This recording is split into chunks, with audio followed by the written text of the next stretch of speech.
Tak ada kata terlambat untuk berbuat baik. Iya, meski terkesan terlambat, komunitas Jazz Indonesia bikin panggung pertunjukan bertajuk Jazz untuk Jogja yang berlangsung pada hari Kamis dan Jumat di Geraha Bakti Budaya Taman Ismail Marzuki. Sekitar 50 musisi jazz Indonesia dari berbagai generasi unjuk kebolehan di sini. Selain konser amal, juga diselenggarakan lelang gitar milik gitaris jazz senior Ule Patisa.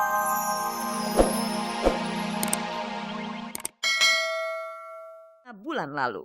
Di sana kami melihat Astrid tidak sungkan-sungkan memotong-motong pisang sebelum digoreng. Uya pun hampir tiap hari memonitor kelima kedai pisang gorengnya. Suami istri ini kelihatannya sangat serius menjalani bisnis pisang goreng.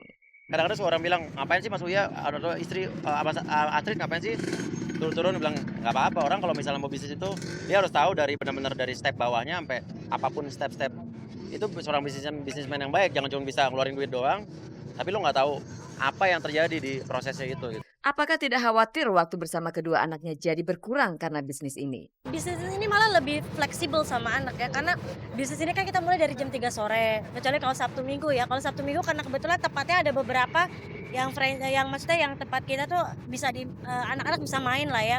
Cuman kalau kayak gini kan kita dari pagi sampai sore mau berangkat sore itu bisa ketemu anak, masih main sama anak.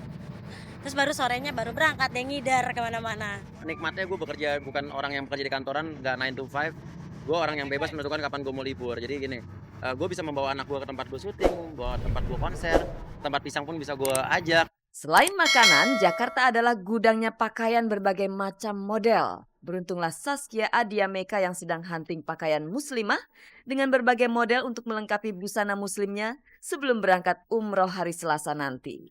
Kemarin kami mendapati Saskia tengah memilih-milih busana muslimah yang tentunya akan ia pakai di tanah suci. Udah mau packing karena kan bentar lagi hari Selasa, belum packing, belum beli baju, belum ada baju buat kesana. Makanya hari ini emang rencananya mau muter nih dari sini, mau belanja lagi ke Pondok Indah, mau nyari baju. Sekecil apapun tindak tanduk Saskia kini seolah tak lepas dari pantauan media. Bahkan ketika ia berbelanja sekalipun. Sepertinya sejak dikabarkan dekat dan berpacaran dengan Syahrul Gunawan, pamor Saskia langsung meroket dan dia tampaknya menikmati kepopulerannya itu. Kenyataannya Saskia agak terusik dengan sorotan media kepadanya. Akhirnya Saskia memutuskan untuk menghilang sejenak.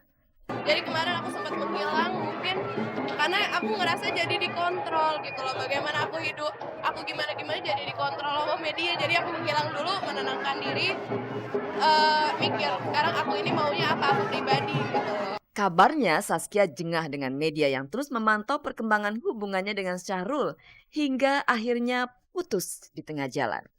Aku tadinya nggak deket banget sama dia, biasa aja, asal kenal.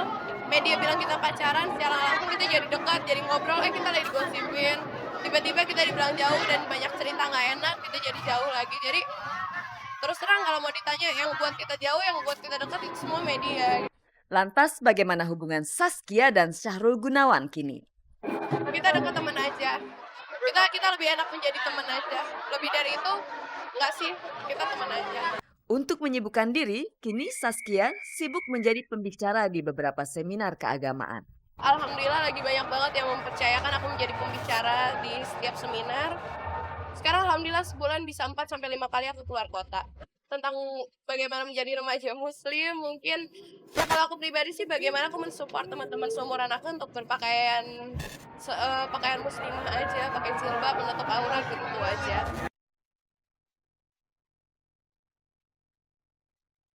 Pemirsa, meski agak terlambat, komunitas jazz juga menggelar konser amal bertajuk Jazz untuk Jogja. Siapa saja musisi jazz yang terlibat pada acara tersebut? Mari kita saksikan liputannya, ini dia.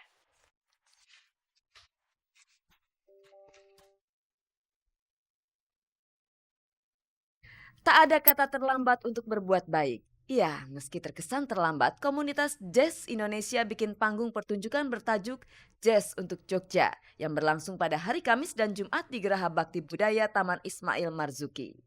Sekitar 50 musisi jazz Indonesia dari berbagai generasi unjuk kebolehan di sini. Selain konser amal, juga diselenggarakan lelang gitar milik gitaris jazz senior Ule Patiselano. Gitar tersebut terjual dengan harga 15 juta rupiah dan jatuh ke tangan seorang pelajar kelas 3 SMP. Acara konser amal ini difasilitasi oleh Dewan Kesenian Jakarta.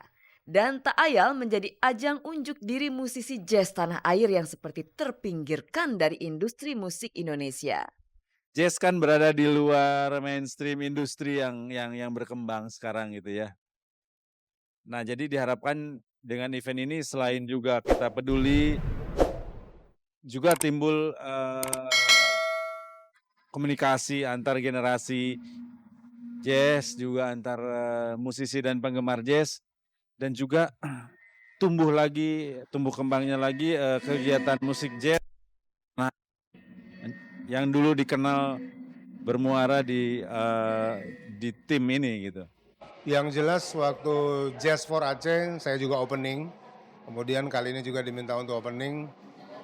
Mudah-mudahan ini yang terakhir Mas, jadi nggak ada lagi kalau Mbak Ratna tadi bilang ada Jazz for Aceh, ada Jazz for Jogja, jangan ada lagi jazz yang lain deh. Kalau ada yang lain berarti ada musibah. Penyanyi Glenn Fredly termasuk satu di antara musisi yang tampil tadi malam. Meski bukan murni sebagai musisi jazz, namun tak menghalangi Glenn untuk terlibat dalam acara ini.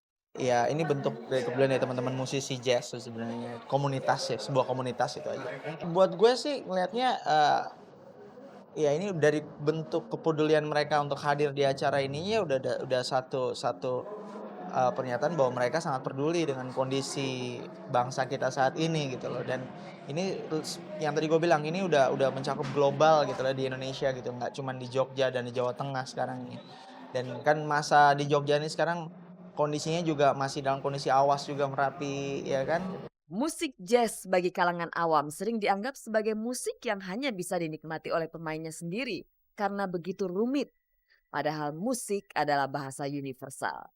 Penonton bisa menangkap spirit yang ingin ditampilkan oleh komunitas jazz lewat konser Jazz untuk Jogja ini.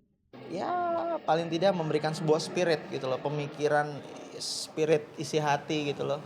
Yang ingin disampaikan ke masyarakat luas dan pemerintah kita bahwa ya ada hal yang salah dengan bangsa kita gitu. Bukan berarti gue mau menghubung-hubungkan ini dengan kondisi yang terjadi dengan sekarang gitu. Tapi ya alam punya hak untuk berbicara dengan caranya sendiri.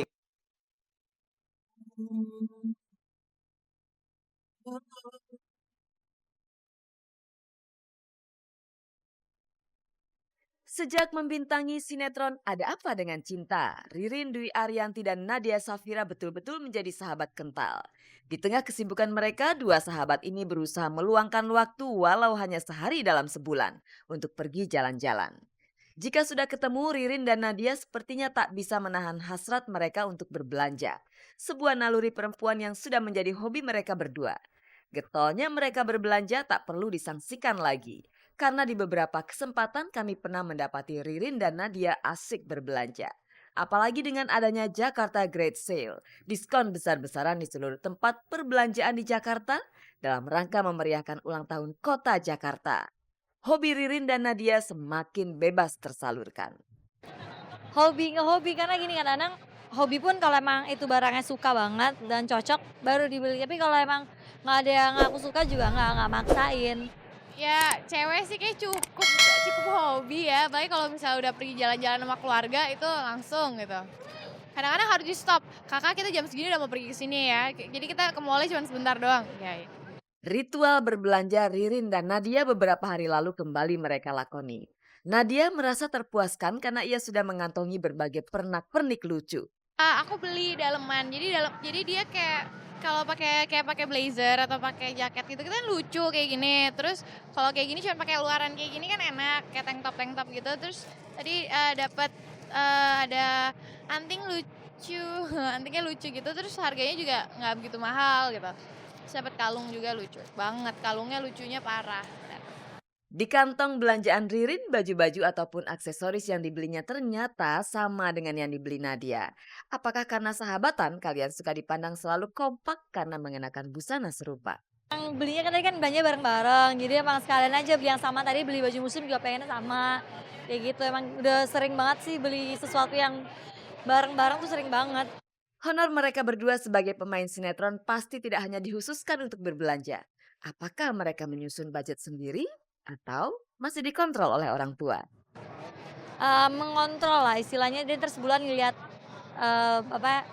apa aja nih listnya yang aku belanjain kan, keluar semua tagihannya jret gitu.